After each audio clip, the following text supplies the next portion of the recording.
শেখ হাসিনা দেশে ফিরবেই। শেখ হাসিনার দেশে ফেরা হবে এক ঐতিহাসিক স্বদেশ প্রত্যাবর্তন। এই প্রত্যাবর্তন বিশ্বে কোনো দিন হয় নাই এমন এক প্রত্যাবর্তন হবে ইনশাল্লাহ। আমরা আপনাকে বলতে চাই, আপনার মাধ্যমে বলতে চাই, সে সময় আর বেশি দূরে নয়। ইনশাল্লাহ বাংলার জনগণ নেত্রী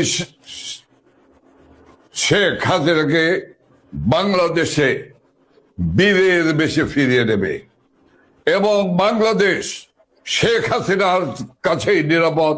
শেখ হাসিনায় পারে এই সাহসী বীর যোদ্ধা, তিনি পারবেন সব কিছুর অবসান ঘটিয়ে দিয়ে বাংলাদেশকে আবার বাঙালি জাতিকে, বাংলার তরুণ সমাজকে, বাংলার ছাত্র সমাজকে, বাংলার বেকার যুব সমাজকে আবার একটি স্বপ্ন দেখে তা বাস্তবায়ন করতে হবে। বাংলার শ্রমিক সমাজ তাকিয়ে আছে সেই নেত্রী শেখ হাসিনার দিকে। ইনশাল্লাহ কৃষক যেমনি ভাবে আজ চিৎকার করে পেঁয়াজের দাম নেই, আলুর দাম নেই, সরকারের কোনো অর্থাৎ ব্যবস্থাপনা নাই, এই সরকার এই দেশ চালাতে পারবে না। আমাদের নেত্রী যদিও বলছেন এটা আমরা 1 বছর একটু দেখতে চাই, কিন্তু আমি with all respect to my leader Sheikh Hasina 1 বছর পার হবে না। এর মধ্যেই জনগণ ফুঁসে উঠেছে। আপনি জানেন আজকে মোহাম্মদপুর, আদাবর, শেরেবাংলানগর নেত্রীর স্বদেশ প্রত্যাবর্তন দিবস উপলক্ষে ঢাকা 13তে মিছিল হয়েছে। মহিলারা নেমেছে, শ্রমিক নেমেছে, ছাত্র নেমেছে, যুবক নেমেছে, র্যাব দিয়ে চেষ্টা করেছে, পুলিশ চেষ্টা করেছে, দাঙ্গা বাহিনীর চেষ্টা করেছে। গত মধ্যরাতে ঢাকা শহরে রেড অ্যালার্ট জারি করেছে, কিন্তু রুখতে পারেনি।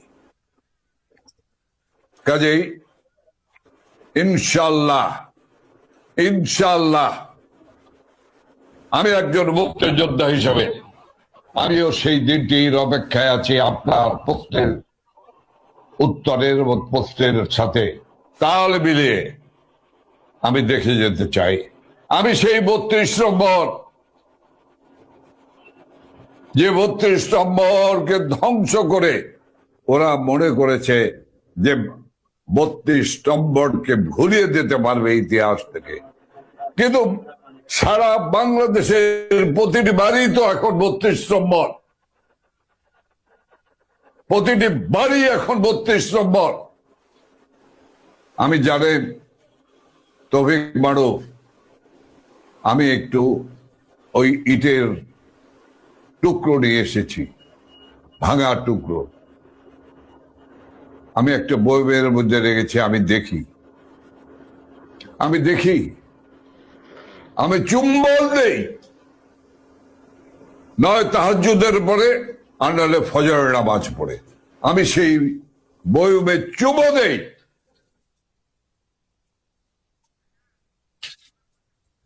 কোনোভাবেই কাউকে ছাড়া হবে না,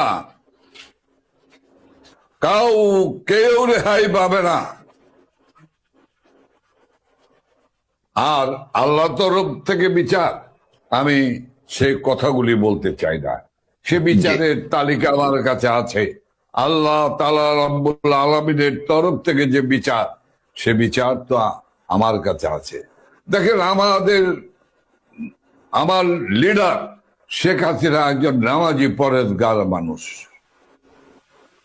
তিনি ফজরের নামাজ পড়ে, ফজরের ওয়াক্তেই ফজরের নামাজ পড়ে, তারপরে নয় অজিফা পড়েন, আনালে কোরআন থেকে তেলাওয়াত করে দিনের শুরু করেন।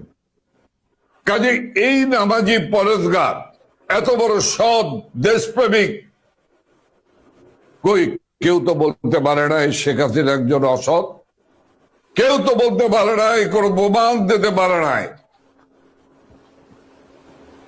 শেখ হাসিনা অসৎ।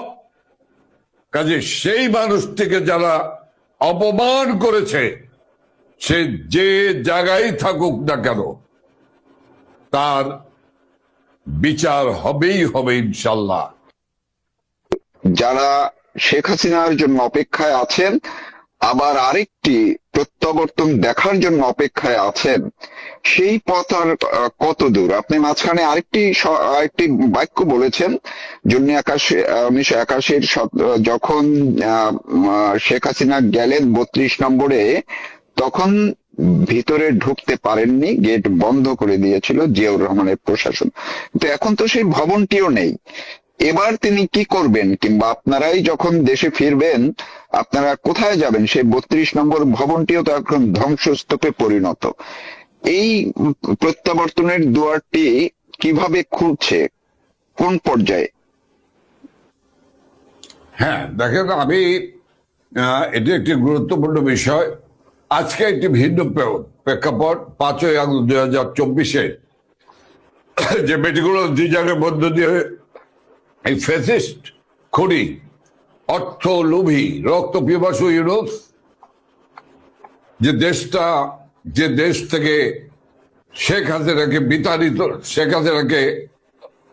বিতাড়িত করেছে, অনেক তথ্য আসছে আজকে যে কিভাবে নির্দেশ দিয়েছেন, কারা নির্দেশ দিয়েছেন শেখ হাসিনা 32 নম্বরকে ধ্বংস করে দেওয়ার জন্য, কারা সুধা সদনকে ধ্বংসস্তূপে পরিণত করেছে। শেখ হাসিনার স্বামী আন্তর্জাতিক খ্যাতিসম্পন্ন বিজ্ঞানী ডক্টর এম.এ. ওয়াজেদ মিয়া সুধা সদনকে রাস্তায় বিলীন করে দিয়েছে। দেখেন, আমি একটি কথা বলি আপনাকে, অনেক সময় তো পেরিয়ে গেল। ডক্টর ইউনূস এখন পচা একটি আলুর বস্তা, দুর্গন্ধ না শুধু, এটি কেউ ধরতে চায় না, ছুঁইতে চায় না, মাথায় নিতে চায় না। কারণ পচা আলুর রস যে একটা কষ বের হয়, এই কারণে এটা কেউ ছুঁতেও চায় না, মাথায়ও নিতে চায় না। কিন্তু দেশটা কোথায় দিয়ে গেল? দেশটা ধ্বংস করে দিয়ে গেল, দেশটাকে দাসত্বের শৃঙ্খলে আবদ্ধ করে গেল। দেশের যে আত্মমর্যাদা সৃষ্টি করেছেন বিশ্ব দরবারে আমার প্রিয় নেত্রী শেখ হাসিনা, সেই দেশটাকে দাসত্বের শৃঙ্খলে আবদ্ধ করলো। আমি আপনাকে বলতে চাই, প্রায় তার পরবর্তী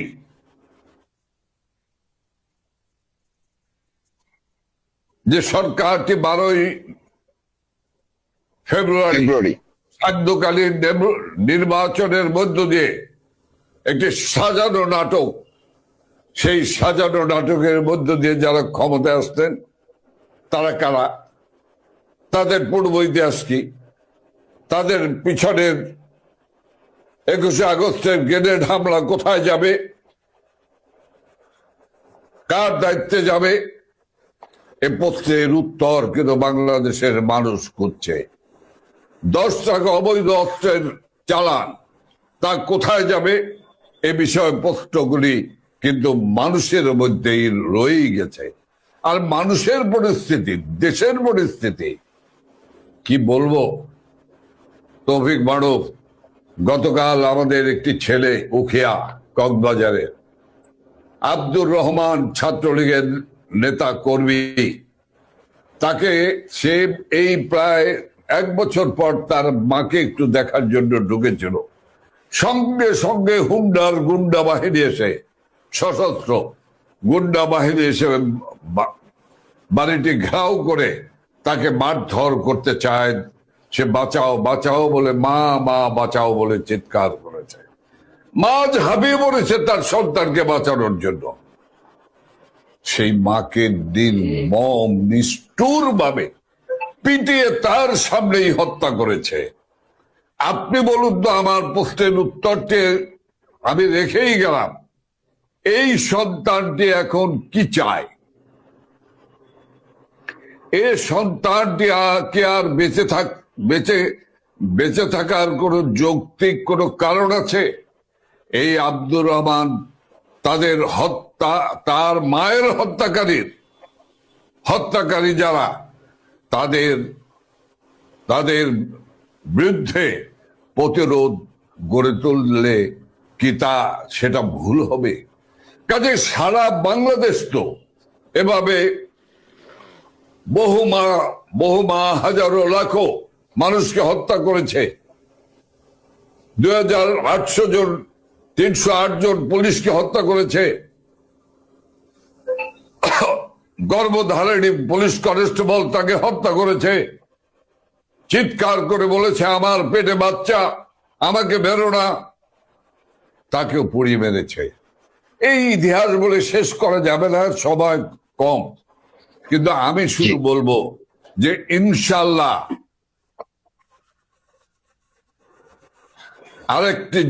আরেকটি সময় যেটা শুরু হয়েছে 12ই ফেব্রুয়ারি থেকে, একটি পক্ষ ক্ষমতায় এসেছে, দেয়ার কান পেতে শুনুন। মানুষের ধিক্কারে, মানুষের ছিচিতে, মানুষের ট্রলে মানুষ বুঝতে পেরেছে যে একটি অনভিজ্ঞ সরকার, একটি অশিক্ষিত সরকার, একটি পরিকল্পনাবিহীন সরকার, এই সরকারকে দিয়ে এই দেশটি চলবে না। এবং আমরা জানি তাদের উপদেষ্টারা ফ্যাসিস্ট ইউনূসের উপদেষ্টারাই বলেছেন যে আমরা বিএনপি এবং জামাতের সঙ্গে আলোচনা করেই এই চুক্তি করেছি।